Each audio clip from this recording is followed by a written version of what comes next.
Hi. We paid it. This was the ticket. I know. Yeah. Dinner's served. Oh, no. The champagne and Yeah, yeah. caviar is on the way up. Right? Or do you want to leave it and wait?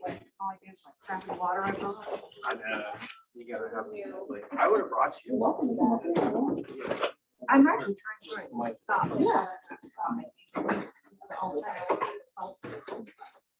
So hi, everybody. Hi in person to everybody who's here, and hello to those of you who are virtually via Zoom.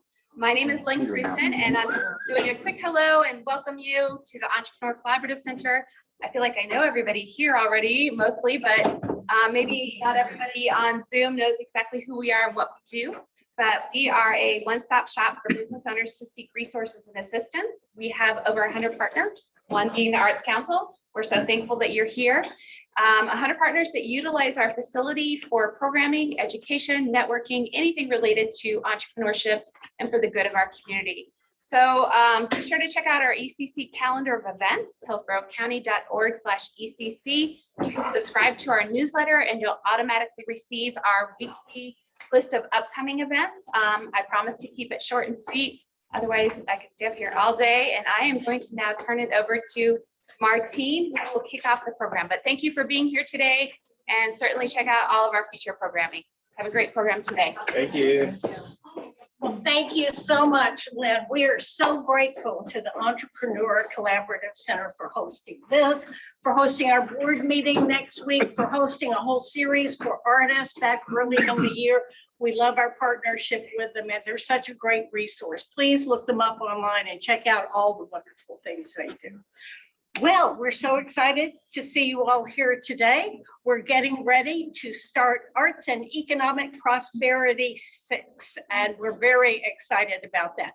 So just kind of background, this is something Americans for the Arts typically does every 5 years. There was a slight delay due to COVID this year, but we're picking it up and moving forward. So Hillsborough County is one of hundreds of study partners throughout the United States participating in this. We're very grateful for the support of Hillsborough County commissioners for supporting this research initiative. It does cost money to participate, but it's well worth it. So we're very excited about that. At the end, what we'll have at the end of this process, we're going to talk about the process and the data collection specifically today. We will have a report, as we did in 2017 when we did an earlier study. We'll have a report that shows both the direct impact of arts organizations and the indirect impact of their audience spending. So to get this information, we do audience intercept surveys that Eileen will be talking about a little while later. I also want to mention that we have partnered with the Tampa Arts Alliance. Hillsborough County does not produce a specific City of Tampa publication, but they have contracted with Americans for the Arts to pull out of our data, to aggregate the data that we put together for Hillsborough County to have their own report for the City of Tampa. So any of you that are located in the City of Tampa, you're going to have two ways to show how important we are from the county standpoint and from the city standpoint. So we're very excited to get going, and I'm just going to turn it over to Eileen now, who is the manager for this process for the Arts Council. And we're very grateful for the effort she's already put in, and there's a lot more to be done.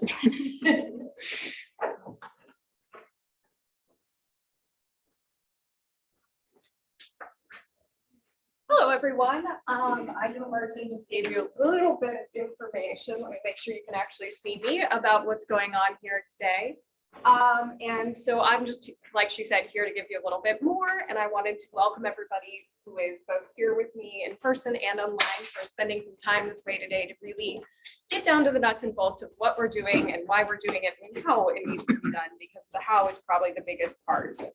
I also just wanted to acknowledge, I know most of you already know and are fully aware of Martine Collier, our division director. I also wanted to mention, for those of you who may not be part of our grant programs or are currently starting to get to know Kim Holcomb, she is our new program manager. So if you are applying for one of our grants, you'll get to know Kim very well. You'll start to hear from her more and more. And of course, there's myself, Eileen Blake. I'm the public relations strategist for the Arts Council Division, if you do not already know me. Just so you understand my role a little bit as well. Okay, so let's get rolling here.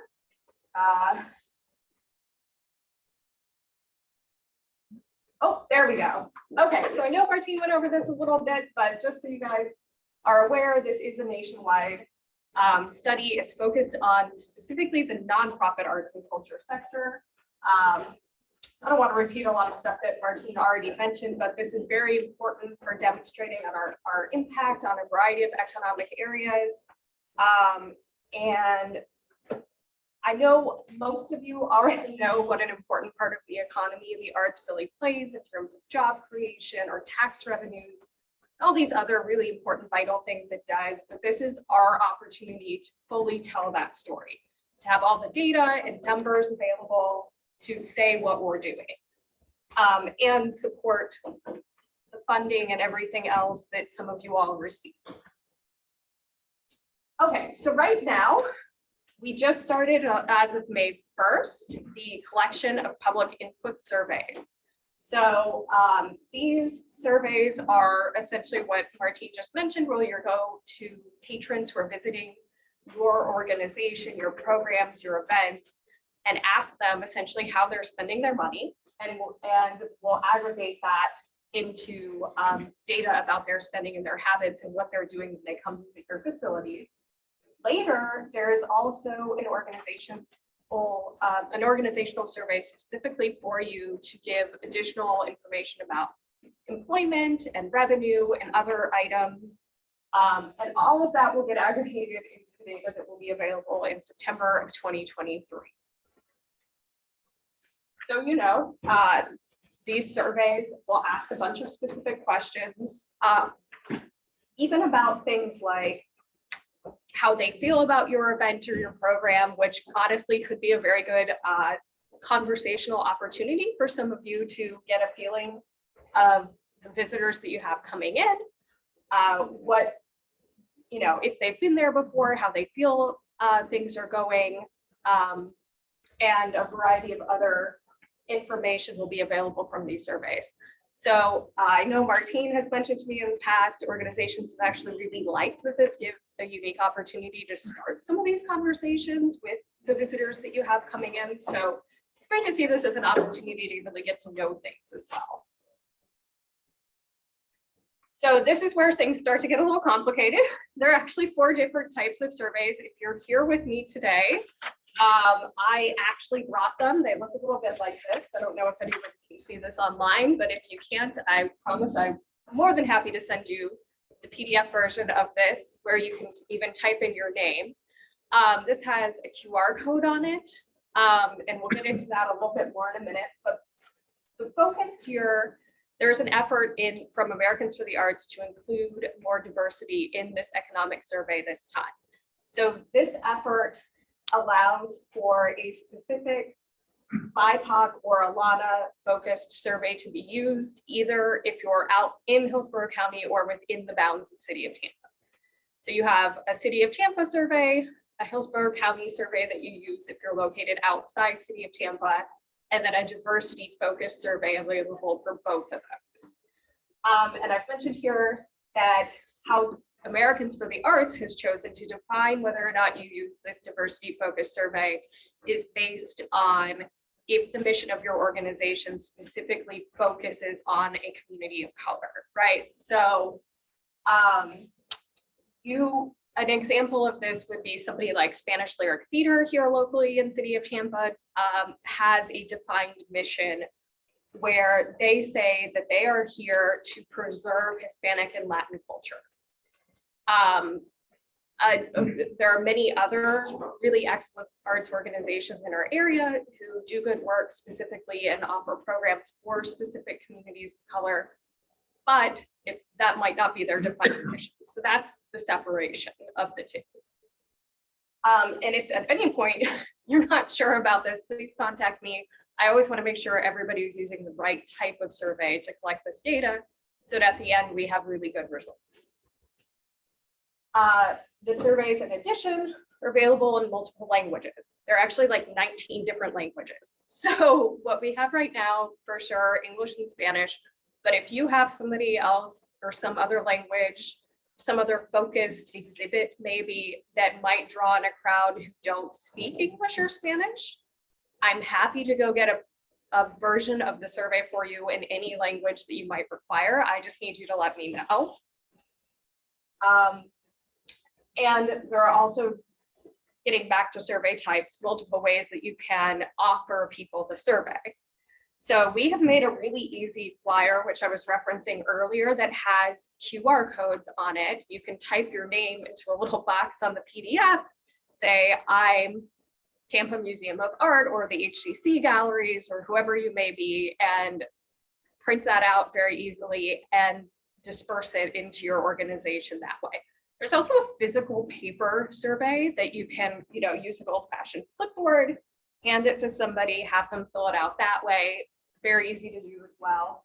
And there's a URL. So if you have a bunch of iPads lying around, you can use the URL to pull it up on the iPad, hand somebody an iPad, have them fill it out that way. So we have a lot of different methods that we're working with here. And again, 4 survey types available for each of these methods. So we'll just want to make sure you get the right one to be using at your organization. These surveys have to take place on site. They can't be sent, even though there's a URL, you can't just send an email afterwards and say, please let us know about what you did. Essentially, they found out that when people try to fill out this information after the fact, their memory of what they spent that night is really not very good. So that's the purpose behind making sure you do it on site. And you can do this at multiple exhibits or programs for the organization is holding throughout the year. They tried to say that we shouldn't collect more than 50 surveys. However, the asterisk there is if you get a few more, not the end of the world. If you only collect 2, we still want them. We're trying to collect 1,200 total throughout the year. So even if it's just a handful of surveys at one event, that's still something, it's still good, it still counts. But really the goal, like I'm saying here, is just that we want to make sure that we're accurately representing the community, which is why they're saying not to collect, thousands of surveys at one event that could skew the demographics and information in the survey towards a specific point. And again, in terms of methodology, if somebody comes as a group, so like if I go to some exhibit with 5 of my friends, only one of us should take the survey. Or if it's a family, only one person in that family should fill out the survey on behalf of that whole family. So any single person wandering around is fine, but if it's a person with a defined, what they call travel group, the idea is that only one person in that travel group should represent the whole group. And this is another interesting point. You want to make sure that you're randomly selecting people, right? So I don't want to just stand and go, okay, I'm just going to try to distribute the survey to anybody who walks by. It should be, say, every 5th person. Or another way that you could do this with, say, this QR code is you could print them out and put them on, every 5th chair at a facility before a show, and then mention what it is that they're seeing and have people fill them out that way. But basically the idea here is that you want to randomize the process a little bit to eliminate any potential bias of who is being selected to take the survey. And like I was saying, another good way to do this is, and just in general, you want to make sure when people are filling out the survey that they understand that it's something that is coming from your organization. It is valid. We are not going to do anything weird or funny with their data. It's a real true study and not something they need to be concerned with. So we want to make sure we're presenting it to them and not, just sending people out and not explaining what it is they're filling out. And I also said on here, we're working with communications. I think somebody from communications is even watching online today, and they're helping do all this awesome stuff with us. And they're also trying to write some articles and get some media attention and make sure people in Hillsborough County are aware that we're doing this and that the process is making sense to them, so that also when they come see these surveys at your facilities, they know what's happening. Some additional things that we're working on is creating a t-shirt so that, you know, when folks are out, you know, potentially handing out a paper survey or a tablet or whatever, your volunteers, whoever's doing this, can help have a little branded t-shirt that says, you know, let's make art count, and make sure that, you know, they know that they get a little souvenir from their participation, and that's basically, they know it's important. Additionally, we're working on some like yard sign kind of things that can be put out at, you know, say a festival or event. So, you know, some of the more outdoor arts programs and activities that take place to make it a little easier. Again, have a little QR code on it, make it simpler to get people to do this and understand what they're doing. I have, for those of you who are here today, some printed copies of the different versions of these QR code flyers for you to take with you, and some physical but abbreviated instructions about the whole process and how it should go. So that's most of what I wanted to share. I just want to make sure. One of the other things that I wanted to mention is, so this is all the public input part of the survey that we focused on here today, that organizations will go out and talk to their patrons. The other piece of this that's for the organizational level is that Americans for the Arts will be sending, you know, our arts organizations in the area a survey of your own to fill out your economic data. And when they're doing this, I need to make sure that we have everyone and that we have the right person ideally too for them to contact. So if you've been getting emails and things from me and you feel that maybe you're not the best person to share that financial information or whatever later on, it'd be very helpful if you got in touch with me at some point and let me know who on your team should receive that. If you're thinking of an arts organization in the area that might not be on my list for some reason, that's also helpful. You know, you two are both artists. If there's something you guys are aware of, for sure, let me know. I'm happy to talk to you about any of that, make sure that we have a really good data capture of who's receiving the survey and the information in general about the study, and that it's the right person in the organization who gets that in January. So I think we've covered most of what I wanted to cover. And at this point, if anybody has questions, or Martine, if you have anything extra you wanted to add, I'm happy to do that here.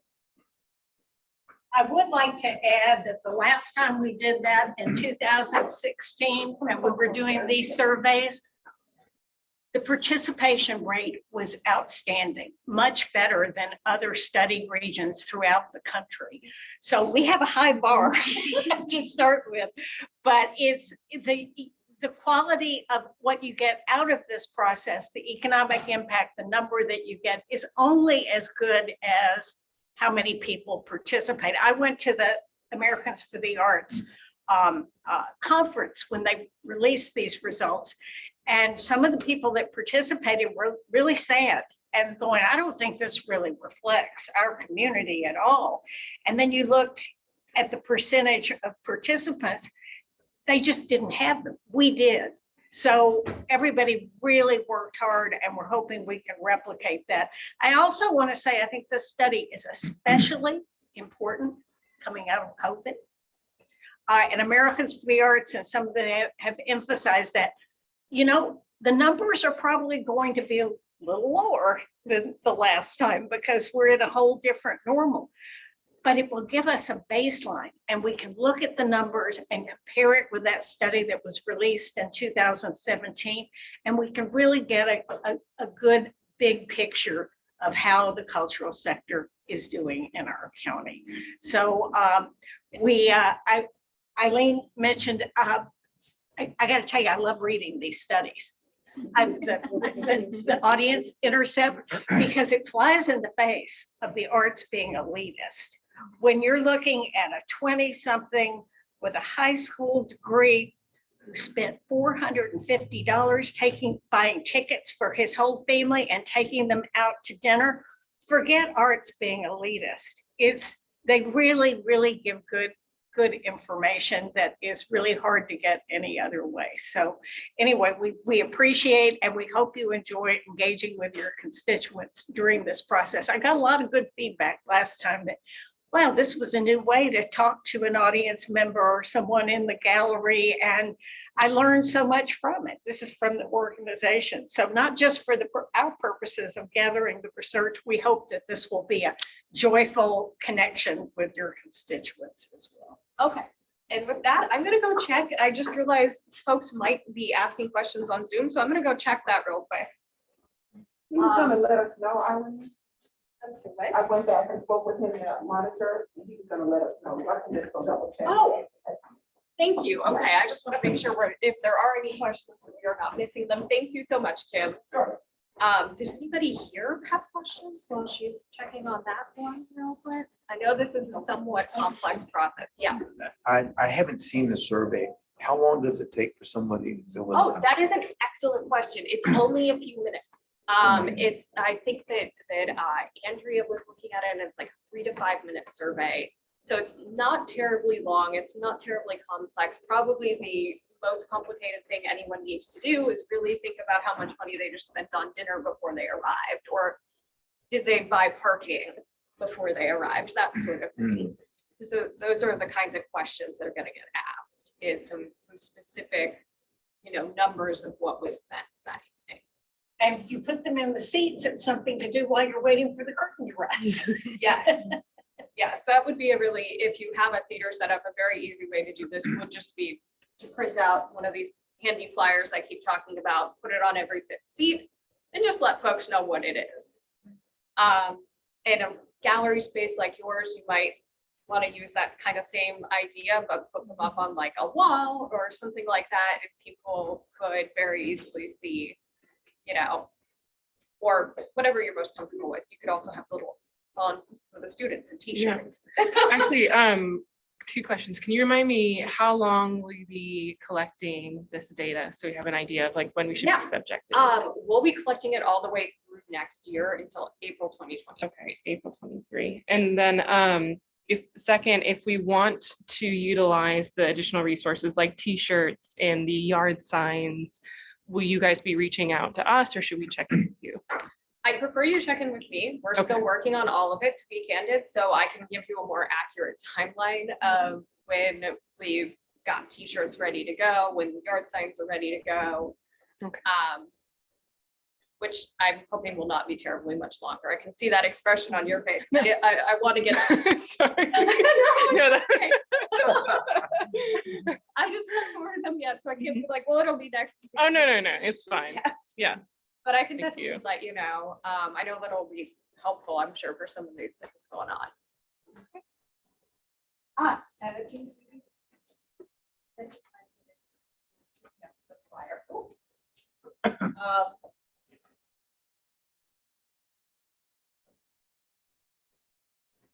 Okay, so I'm seeing a couple of questions coming in on Zoom. So I just want to say, I can absolutely email anybody this PDF of the flyer. We have them all ready to go. It's very easy. I just need to have you contact me so that I know who you are and what organization you're with. And I can get you the correct version of the QR code that you would need at your facility. And the time frame here is technically this survey data collection that's nationwide already began in May. So it's June now, and we'll go all the way through next year, April 2023. And there are like basically every quarter we have a reporting mechanism where we're supposed to be sending them any paper surveys that we have and everything that particular month. If you have paper surveys and you decide to collect data that way, let me know. I'll come get them from you. We have a special sheet that needs to go on them, so that needs to be managed a little differently. If you use the QR code, it'll go right to Americans for the Arts.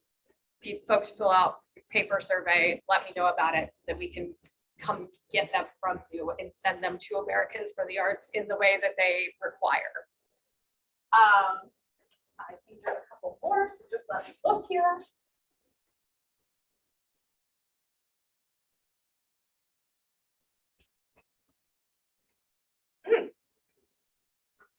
Okay, this is a good one about if you put them out before a show, should you just do 50 or expect that we're not going to have 100% participation? Martine, you can weigh in on this too, but I would expect that there probably would be 100% participation, and I would err on the side of putting a few more out. I think that's, Yeah, and like I said, it's not like 50 hard stuff. So if we end up with 60, say, if you put out 75, we ended up with 60, that would not be the end of the world. We do want surveys. We just don't want thousands, like we're supposed to collect 1,200 from all year. So if we get 500 from one event, then that's what skews the data, right? So it's 60 won't ruin things, but you know, hundreds from one single event would put a lot of pressure on other organizations to kick up more to get an accurate number at the so end. it's trying to be equitable because, Yeah. you know, at the Straz, you've got a huge, and then now a very small Power Stories theater is not going to have that kind of audience. So we don't want to skew it with the larger organizations, which is why I think but it's not a hard and fast number, just kind of a ballpark number. Yes. Also, our wonderful communications person, who I mentioned earlier, is reminding me that I might want to mention to you all that these surveys are anonymous, right? So nobody has to write all of their personal information, their name, phone number, email onto these surveys that are going to go most of the time beam straight off to Americans for the Arts. It is anonymous. They'll be asked for some specific information about their spending. There are some demographics at the very end, but nobody really is going to know that, you know, Susie Q at HCC Galleries is the one who filled out that particular survey. So if anybody is worried about that, you can tell them they won't, nobody's going to know at the end. I'm going to go make sure that we don't have it.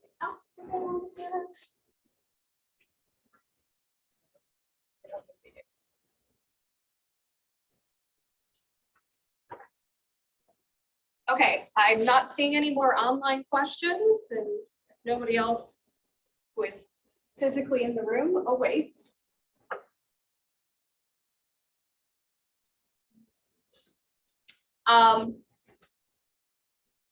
This is Kathy, this is a little complicated. So Kathy is asking how many surveys from each organization and do I want them on different months? I want them as soon as you can start getting them, quite honestly, just because the first staging point to send these into Americans for the Arts is in August and it's June. So we do want to kind of get this ball rolling. At the end though, what we're required to collect is 1,200 total. So I don't have a specific requirement for every organization. What I would say is if you can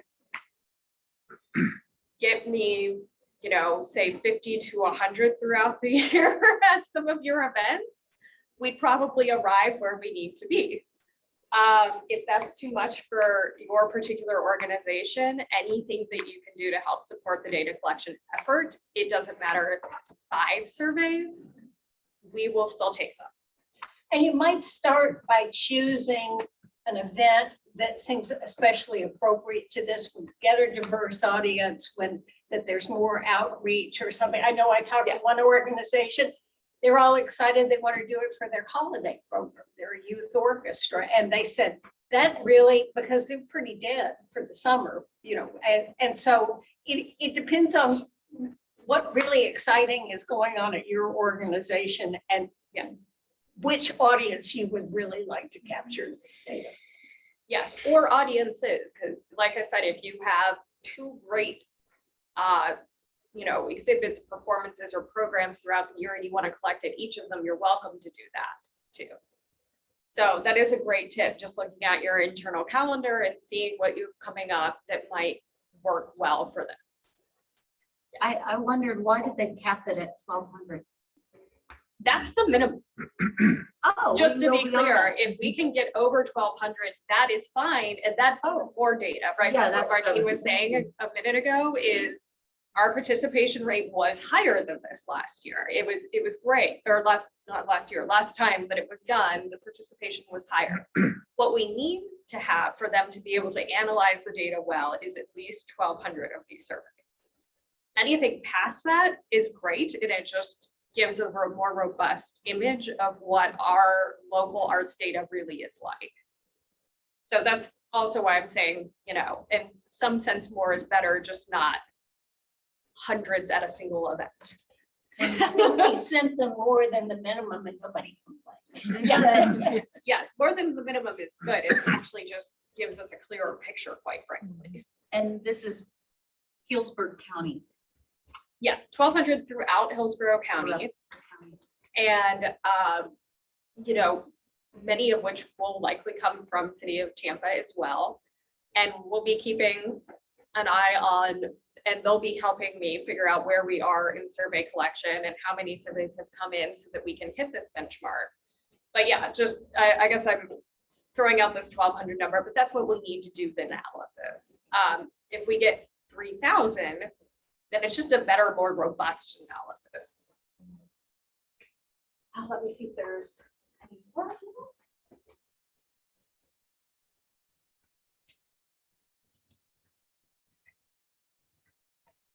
I just want to say that the point of that, each family just do one survey and issues like that, I mean, that's an important part that needs to be put in their face, Yes, so to speak, about, yes. we don't so- want their whole busload of people each doing a survey and. Right, so Yeah. for travel group, it is just one survey. Right. And again, I know this is very detailed. I have this presentation. I'm happy to send it as a PDF to anybody who needs it. I'm here if you need me, if you have any questions about the methodology, about doing any of this. It's not on this slide, but it was on the last slide. And in general, all my information is online on the page called Let's Make Art Count on the Hillsborough County website. You can reach me that way if you don't already have it. But yeah, I'm here to help you sort out how to do this in any way that you need. Yes. So this goes on almost 2 years, so we're plodding into it, and feel free to call anyone at the Arts Council. You know Eileen, me. If you haven't met Kim yet, you need to introduce yourself to her today. So it's not just Eileen and me anymore. We have Yes. somebody. Yes. So, Yeah. Three very peers. yes, we're always happy. You know, email is probably the best way to reach us generally, but or by telephone. But we will get back to you and get your question answered, whatever it is. But seeing as I don't think there are any more questions, I think that's it for today. And like I said, if you're here with me, there are a few materials you can pick up and take with you. And everyone else who's online, thank you so much for coming.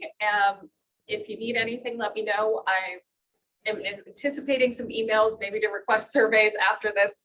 So I'll keep an eye out for them as soon as I'm back at my desk.